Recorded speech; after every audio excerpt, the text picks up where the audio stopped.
What's going on, Raider Nation? Welcome to the latest episode of Upon Further Review, brought to you by Coors Light. I'm your host, Paul Gutierrez, and today I'm joined by Lincoln Kennedy, who's not only a former Raiders All-Pro right tackle, but also my partner in crime, I guess you could call it, my co-author, or I'm his co-author, really, on If These Walls Could Talk. Stories from the Raiders sideline, locker room, and press box with Lincoln Kennedy and Paul Gutierrez came out a couple years ago. And Lincoln, as much fun and as much, good stress that it was putting that book together, it's always better to catch up with you in person or even on Zoom and just talk ball. And what better way to do that than after the Raiders exhibition opening 23-23 draw. I know nobody likes to talk about a tie, but just immediate knee-jerk reaction to what you saw last night before we really dive into it. Sloppy to start. Both sides, or the ball is sloppy.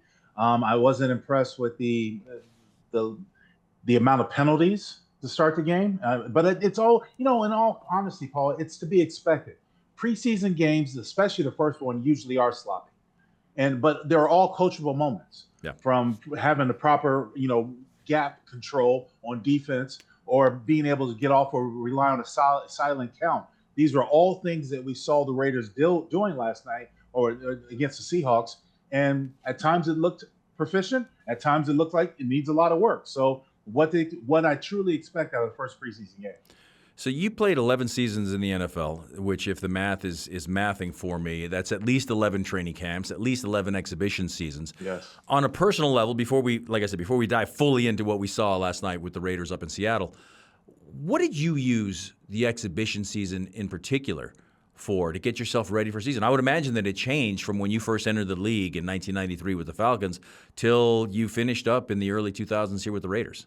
Yeah, it did. It morphed. I remember my first training camp with the Falcons after being drafted in '93. I went down to Swanee, which is outside of Atlanta, Georgia. It was hot. It was muggy. We had afternoon rainstorms. It was depressing, and we weren't a very good team. But what I tried to use personally as my motivation at the time, especially in Atlanta, was get acclimated to the speed of the NFL. But most importantly, get my big ass in shape. I mean, the fact is that I was a big man and still am a big man. But, football back then was different because it was usually regarded as 6 months on, 6 months off. And then you would come into training camp.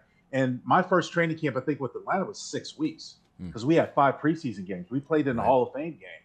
So we had 6 weeks of training camp. And that's, of course, the guys in the generation that came before me can talk about that 2 months. And it seemed like training camp went on forever. No one liked training camp. But you use it as a necessary evil to get yourself in shape and to get ready for the upcoming season and to get calloused to play football, because I think that's essential.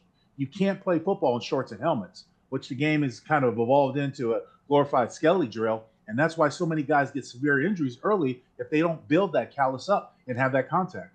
And it's interesting you said you played 5 preseason games back then, and now they're playing 3, but they're playing 17 regular season. It's interesting. It's like even when we were kids in the 70s, right? They were still playing 20 games total because they were playing 6 exhibition games and 14 regular season games. But like you said, what's changed about it is the lack of hitting. There's no more two-a-days, different types of drills. So when you're talking about a first exhibition game, it's expected to be sloppy. But should it be sloppy for both teams? Because it looked like the Raiders may have been a little bit more sloppy, or is that simply because of the continuity or lack thereof of a new staff coming in and new players, younger guys coming in, and really still building up just kind of a culture? Well, PG, when you add all those intangibles in, it's hard to really quantify what really happened or what really went wrong, because you do have new coaches, new philosophies, new ideology, new players, new systems. All these things factor in, which is going to cause some sloppiness. And the thing is no matter how many practices you have, it's not the same as the game. And also you take in the temperament, the attitude of which the guys come into the game. Even though Pete Carroll showed all the excitement and all the good points about, this is a work thing, that we're going to go up there and take care of business and we're going to have fun doing it, sometimes the guys don't take it that serious. Yeah. I played with guys that didn't take preseason that serious. I played for coaches that didn't take preseason that serious. So you never know what you're going to get when you have all those intangibles involved. Of course, you want the best outing, and you don't want to go on film the next day or the day after the game and be like, man, I really messed that up or really stunk that up. You really want to put your best foot forward. But a lot of times, because this is a team game, it doesn't always show up like that on film or on TV when you're watching.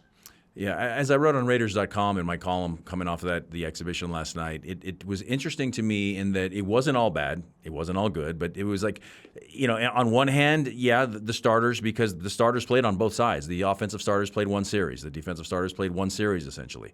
And it was a slow start. It was kind of a mud fight, so to speak, a rock fight going on early. And then in the second half, it was, okay, well, then the Raiders' second and third stringers were better than the Seahawks' second and third stringers, I guess, if that's the positive takeaway. But you also saw that there was no give up in it. So it wasn't all negative. Right. It wasn't all positive. To me, though, my knee-jerk reaction and going forward here, I think the tackling, specifically tackling, wrapping, and tackling is going to be a major point of emphasis going forward. Am I alone in that, or did you see something like that from the defensive side of the ball as well? No, you're absolutely right. And I had explained when we talked to Q and P, the post game, that a lot of teams can't necessarily practice tackling, because in practice, all you hear is stay up, thud, don't go down, don't want to get anybody hurt. There are teams that have been innovative, and I've seen, innovative and creative ways to practice tackling or to teach tackling. But until you get out there and do it full speed, you can only hit a dummy so many times. And dummies don't lower their shoulders and punch you back. So, like Bruce Lee said, bags don't hit back. And so, when you think about how to prepare a football player, I've always said you have to play football. Yeah. Football is a contact game. As a former offensive lineman, I needed to have somebody comparable size coming at me full speed while I had pads on to know how I can defend myself or defend my position or do my job. I can't do that in shorts and helmets. That was when you do, PG, you're going to have some rust that you have to knock off until you put those pads on to get familiar with it. So, much to your point, and I agree with you, poor angles, poor tackling, poor gap assignment on defense. Yeah. Offensive line could not practice their silent count because did not do a good job with their silent count. And come to find out afterwards, there were a couple guys on the offensive line that never had a silent count. Right. I mean, these are all intangibles that you have to take in consideration when you're preparing for a game or after you, because they're all learnable minutes, PG. Everything we saw, they're all learnable minutes, learnable moments, because now as a staff, Pete Carroll and his staff can say, okay, you guys never practiced silent counting? We need to prepare for silent count. There are going to be other stadiums we're going to go to, like Seattle. It's going to be loud. You have to know how to do it. Your tackles were out on an island, PG. Yeah. I remember eyeballing the ball, the nose of the ball out of the corner of my eye, just so I know that when I saw my center, Barrett, or those guys grip the ball, they were about to snap, and I was about to take off. Mm. That was my silent count before there was silent counts. I couldn't hear a word Rich or those guys were saying because it was so damn loud in places. So these are things that the coachable moments for the entire team on both sides. It started out sloppy, but we've seen this sort of routine in preseason games before, where the twos or the threes, the backups towards the end of the game, come in and make the game interesting. Why? Because they're trying harder. They've got a rhythm the game's got a rhythm going, and you see what came out to a close game when it looked to be a blowout in the first half. I like talking about the silent count and the things that are going on the offensive line, and there's obviously a pride there that only you could speak to in terms of that. How much pride or lack thereof, I guess, or your reaction, I'll just throw it out there like that, to Ashton Jeanty, the number 1 overall draft pick, rushing, again, only played the one series, -1 yard on 3 carries. How personal should an offensive lineman take that? Again, it's one of those things to be determined, because can we say for sure what is the starting offensive line? I guess, yeah, I get. No, I mean, we can speculate because there's interchangeable parts with Jordan Merritt, the JPJ, Alex Kappa. Look, we saw last night. We saw Colton Miller and Dylan Parham play one series with Geno Smith. Right. That was it. So are we left to determine that the left guard might still be up in the air? Look, Dylan Parham, I think this is a big year for him, in my opinion, because he needs to find a way to stay healthy and remain on the football field. What Colton Miller brings, but these guys have got to learn to play together. So the short answer to your question, wasn't surprised.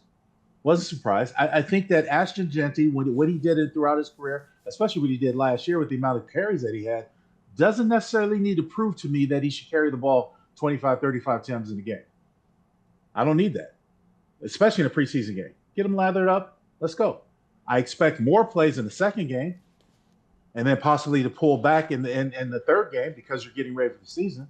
So against the 49ers, I do expect to see more Astrogenti. I do expect to see more stability at the offensive line and the offensive continuity. I want to see that build as well.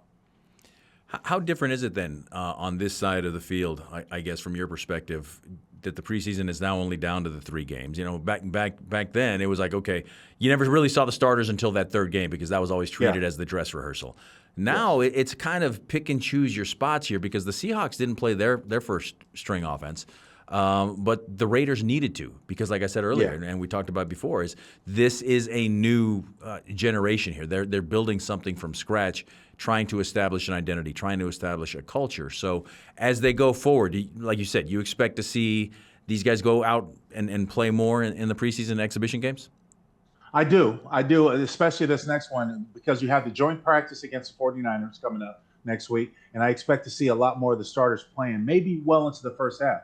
I came into yesterday's game with the Seahawks thinking that I could ideally see Geno Smith and the starting offense maybe having 2 series, depending on how it goes.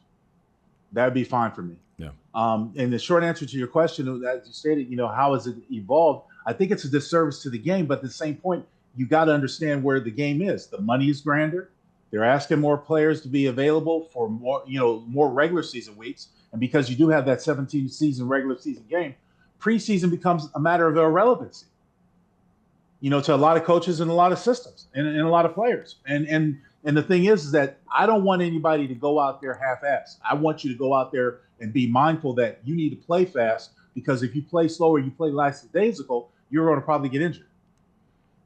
That's what it comes down to. So you got to go out there and play fast. But, if we had not expressed to the audience or they had not talked about on the broadcast that the Seahawks weren't going to play their starters, you probably wouldn't know it from that game because they were making mincemeat out of the Raiders early on for that first half and early on. You know what I mean? So, that's more of a personal thing for me, personal pride. Man, you're not gonna let these guys run up and down the field. Who's this guy? Who's this guy? That type of thing. But I don't know if the players in that locker room have that same perception or look at it that way. Well, it's interesting because you think about it in the first half. I think the biggest hit delivered was probably by a photographer. I mean, a beast mode photographer, Marshawn Lynch with the forearm shiver to a Seahawks running back coming off. But I mean, we've talked about kind of the negative things that we saw early on. There were some good things, and obviously there's some good things that we saw in the second half, especially Aiden O'Connell looked like a different quarterback from the first half to the second half. Great. And on the long ball interception when Thornton he had his guy beat by 5 yards, and he just didn't have the arm to get it to him, or it slipped, or whatever it may be, but he couldn't get it to him. And as Eric Allen, the Hall of Fame cornerback, said on the radio broadcast side of things last night, he said, as a cornerback, if you get beat that bad, all you can really pray for and hope for is an underthrown ball, and that's what happened there. Another interception later, but then once he got into a rhythm, and once he started figuring out who his guys were, he was sharp. What did you see out of Aiden O'Connell last night? Because we were talking about it on the pregame show. How much should he play? There's not a lot of evaluation. I don't think needs to happen with him. He's got a body of work out there. But for this new regime, what did you see out of Aiden last night? I saw the growth and the maturing as the game went on. Look, as the game progresses, I often expect coaches to make adjustments across the board. It doesn't matter what group you're playing in, adjustments. Okay, they're doing this, we're going to do this, or we're going to try this, we're going to try that. I saw Aiden O'Connell get into a rhythm where he kind of found himself, struggled to make plays in the beginning, felt compelled to go out there. This is my opportunity, got to force things. And I was critical of Aiden and watching the game with Q in the war room at the facility because I said, you can't stare down your receivers. Yeah. You absolutely cannot stare down your receivers. You have to understand what the defense is going to give you, understand the nuances of where who's going to be open and when they're going to be open. But it's absolutely impossible to stare down your receivers and be successful in this league. So I saw a maturing factor through his time, his play. And that's the growth I really want to see.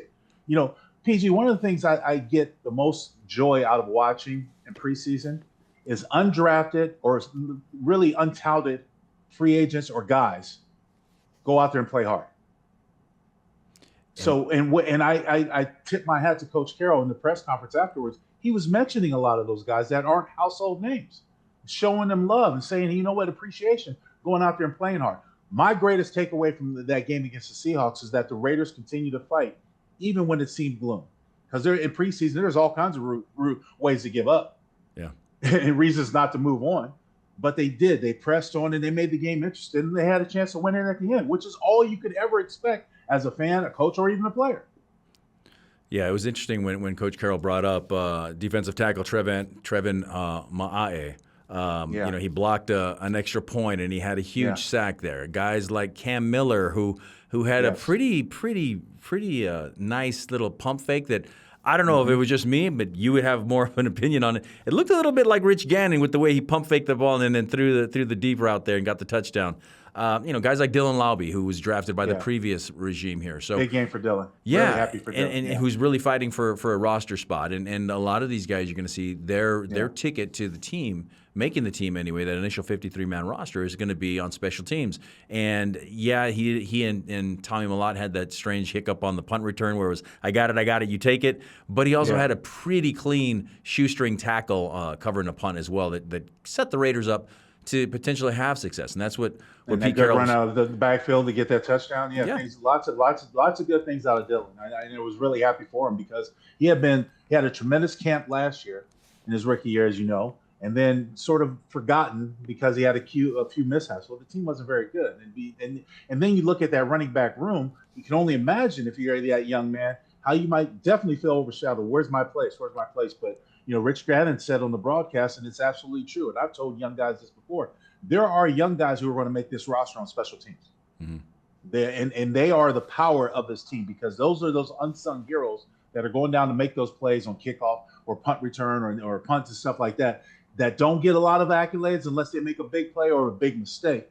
Then don't get a lot of attention. So I was really happy to see those young men really go out there and have prove the best of their opportunity.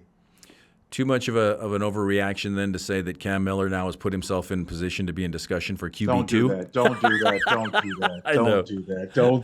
Don't go. We were talking about that. Q and I were talking about that last night. Don't do that. No. Let's not overstep this thing. But you're going to hear that. Yes. That's the knee-jerk reaction that you have after every game, one way or the other. Oh, my God, get Aiden O'Connell out of there. You can't do this. Right. And he played better in the second half. So we who have the presence and the mind to know the game and to follow the game closely, like, look, played a little bit better. I mean, give him a chance. He was fighting for his life. He's running for his life. He's not a mobile quarterback. So, and that goes back to the coaching, because I told Q this last night. We were talking on the post-game radio show. I told Q, I said, look, if you're Chip Kelly, you know that you have two different quarterbacks in Geno Smith and Aiden O'Connell, and even you throw in Cam Miller. Yeah. Different strengths, different weaknesses. You have to call a game according. You might have to keep max protection in to protect Aiden O'Connell. If your offensive line isn't doing its point, you might be able to send more people out with, Geno Smith. These are just adjustments that both players and coaches need to make, because if your left tackle is struggling and he's on the open end, well, you don't want to have your quarterback still getting hit. Right. You got to help him out. They did that a lot of times. They slid the protection that way. They brought backs that way, brought extra up. So you got to do things. You have to address the situation as it happens, but don't just give up on them. I think Aiden was going to be fine. Yeah, that was real interesting in the production meeting in Seattle the day before the game. We got an opportunity to talk with Chip Kelly, and Chip again expressed that his mindset is that he has to adjust his game call, his game planning, his play calling to the talent at his disposal, rather than trying to force the players into, a round thing into a square peg, or square peg into a round hole, whatever it may be. He wants to adjust. So you absolutely hitting the nail on the head with that. The other thing that he thought was interesting going into that game was he wanted to see how the quarterbacks, especially Aiden but more specifically Cam Miller, responded, because he quoted the late great Sam Rutigliano, and I mentioned this on the radio with you last night, was he said quarterbacks are like tea bags. You don't know what you're going to get or how they're going to react until you put them in some hot water. So you saw Aiden have that rough start, but again, we've seen that throughout the duration of his career. It was kind of like a microcosm, really, of his career last night in that game. But then with Cam Miller, what was interesting was because being an FCS standout, the talent isn't really going to be like that when he's playing for North Dakota State and playing in an exhibition game in the NFL. There were a couple times where I saw he wanted to take off running, but it's like, that defensive tackle is just as fast as I am. So what are you going to do? What about Cam Miller did really kind of stood out to you?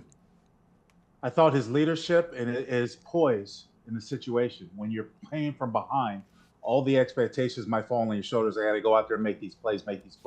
But you got to remember, and I would tell this to young players that I was playing, this is a team game. You can't do everything on your own. We're here to help. So just guide us, direct us, take control of the huddle, which I expect every quarterback to do. Control the huddle and control understanding the flow of the game. If, hey, you come in a 2-minute situation like you did, you saw the receivers running back to give the umpire the ball. Young receivers. We haven't seen that every year. Yeah. We've seen guys get up and celebrate or want to get in the crowd or get in shouting matches. But when the clock's on the line and it's winding down, you saw guys being mature and showing responsibility. That's a leadership handed down to players. And more importantly, that's the leadership of the players showing that they're maturing enough. So little things like that really set the excitement towards the end of that football game. And of course, that fake pump and go route was beautiful and well timed and well thrown. It was great. It was a great timing for that because their DBs have had their eyes in the backfield all night. And with Aiden O'Connell, you could see why. They were scheming. That's how he threw that interception. So that's what happened. So you got to be careful.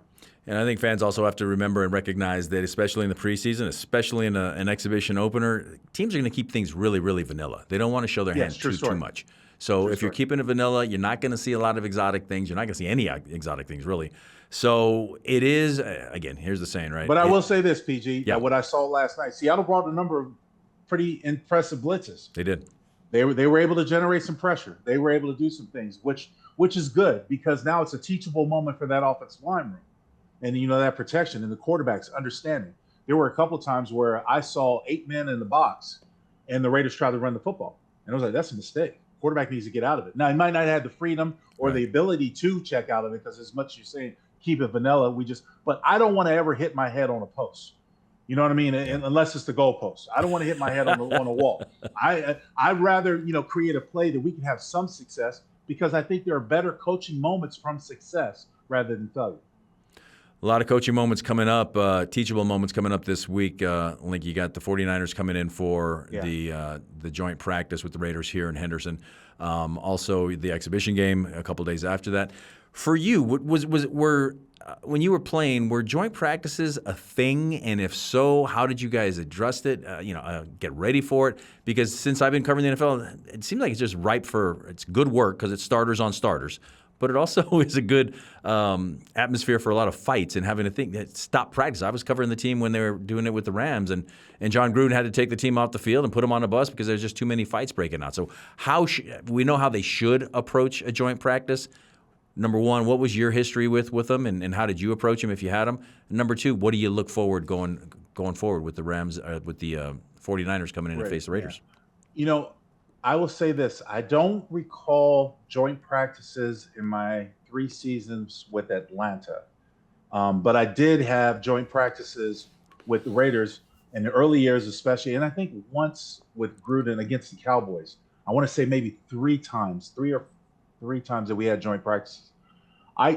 What's synonymous or what resonates in my mind from that is when Kevin Gogan was on the team with the Raiders, he said, look, if one of us fights, we all fight. And that was always the thing. And so there were times where we would practice with the Cowboys. I think there was one time in San Antonio where almost every other time it was a fight. Leon Lett was on the team, and we had some guys, Wiz and Gogs. We had some nasty guys, but one of us fight, we all fight. And that's, coaches would like to control it, but you can't control emotion.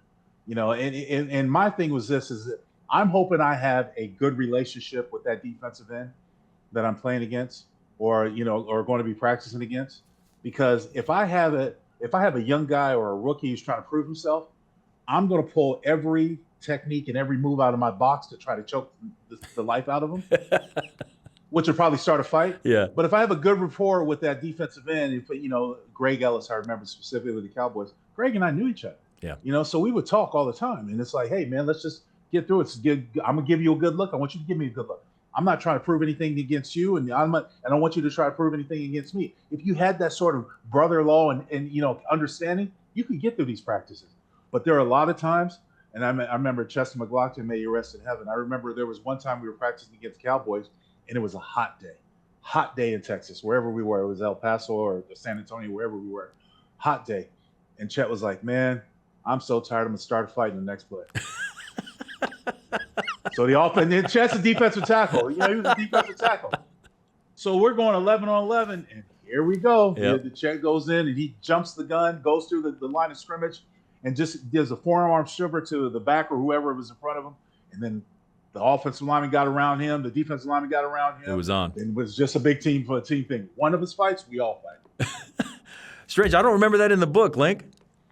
I forgot it. And we have to update it. A lot has happened, and a lot of things. When we were going through this, you had to correct me in some of my memories, my recollections, because the timing was just off. I couldn't tell you the story, just remember the time of it. So, I had many hits in this head. That's true. So I usually say an elephant doesn't forget, but there are some cloudy moments up here. To quote you, Lincoln, true story. True story. So now going forward, what kind of work can the Raiders get out of facing an old rival from the Bay Area, the 49ers, in that joint practice and then in the exhibition? It should be competitive, as it always is, and I think the Raiders would look forward to it because one of the quotes I had heard that Michael Mayer had made last week or in time since the training camp started, I'm tired of blocking Max. I want to block somebody different. Yeah. And that's sort of what you want to do. You want to see the competition. You want to draw the best out. This is the next best thing to a football game, having the joint practices. Even though everything is scripted, there's still that human element that has to go out there and perform. And that's that competitive, side that is drawn out when you look across the field, or on the same field, you look across the line of scrimmage and there's somebody wearing a different color. You're the enemy, because that's how I thought. If you were wearing a different color than me, I want to rip your head off. Yeah. Then afterwards, we can brother-in-law, we can talk about it. But I really want to rip your head off. And if you're my teammate, I want to support you. So I think there's going to be a competitive draw when you have these type of joint practices. And I also think that's why you see more organizations and coaching staffs want to do them. Yeah. Because they know they can script situations and stuff like that. But most importantly, they can get the best competitive edge out of their players and not necessarily have to have a game moment to do it. Which might mean that you wouldn't see the starters play much, if at all, then in that exhibition if they're playing that team after doing a joint practice with them. So. You'll have things like 1-on-1, 9-on-7, team run, team pass, team drills like that will be more scripted than other things. But for the most part, I expect the second game you're going to have. I expect the starters to play the most in preseason the second game. That's just what I expect. Gotcha. But I'm not coaching. True story. Link, thank you for joining me on Upon Further Review, brought to you by Coors Light. Again, he's Lincoln, I'm Paul, and you can find this book online somewhere, I'm sure. And maybe if you see a link at the stadium, he'll sign it. Absolutely. Link, thanks again for joining me. We'll see you soon. My pleasure, PG. Be good. I'll talk to you later, bro.